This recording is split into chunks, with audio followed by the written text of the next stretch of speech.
All right, so we're hearing a lot from the media about how Trump wants to screw over Ukraine and he's being mean and horrible and, all the usual stuff. They don't like Trump very much.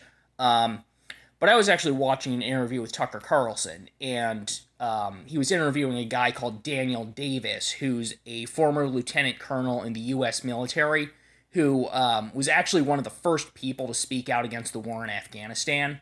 And Tucker mentioned in the interview that he knew for a fact that weapons that we're sending to Ukraine are actually being resold to the Mexican drug cartels.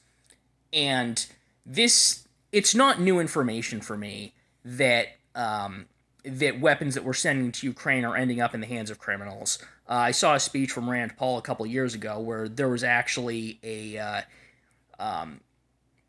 investigation that showed that weapons that we'd sent to Ukraine had ended up in the hands of criminal organizations, and politicians in Washington, D.C. were refusing to vote to allow an inspector general to make sure that our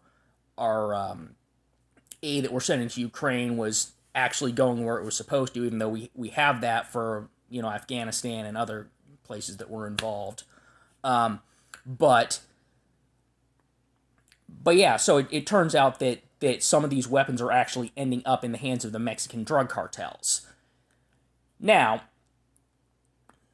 another detail here is one of the first things that Trump did when he took office was he sent the U.S. military to the border with Mexico to keep people from coming in illegally, and and he also at the beginning of February, when there was that whole thing with the tariffs, the way they resolved that was Mexico agreed to send troops to the border as well in exchange for us keeping guns from going to the Mexican drug cartels, keeping our weapons from going to the drug cartels. And Claudia Sheinbaum, who's the president of Mexico, gave some kind of silly speech where she said that American gun stores are in league with the drug cartels, and it was a dumb speech, but we are actually responsible for weapons ending up in the hands of the drug cartels because we're giving them to Ukraine, and Ukraine is selling them to the drug cartels.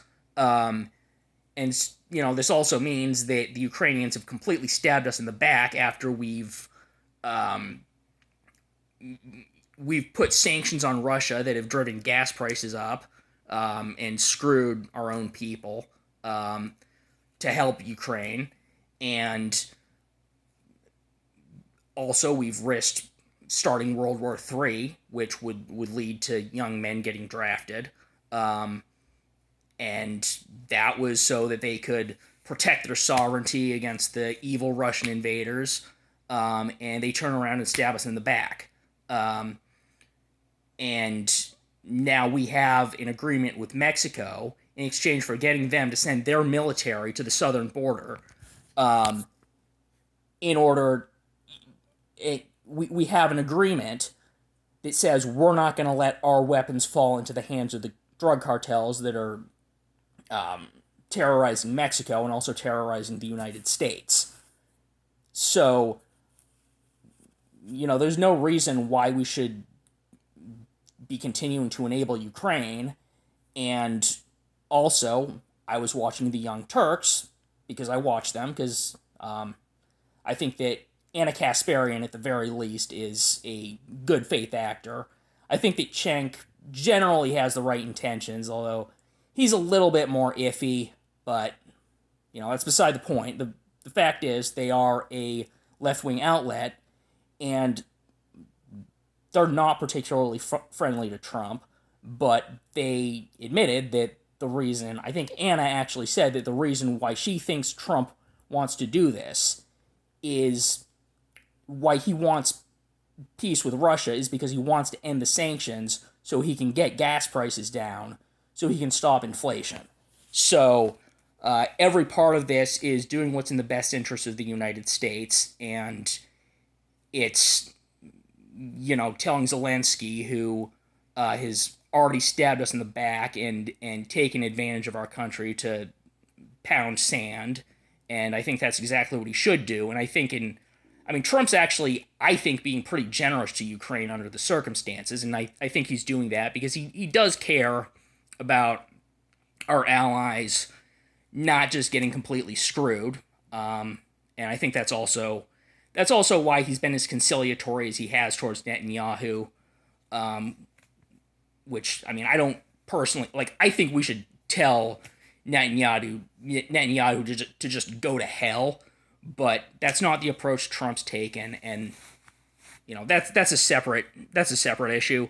But I think that Trump is actually being a lot nicer to both Zelensky and Netanyahu than either of them deserve. And I guess I'm a little bit more sympathetic to the Ukrainians, at least, because at least they're not carrying out a genocide. Although, well, I mean, they are also. There is also the thing with the Ukrainian Orthodox Church, so that's not great. But, I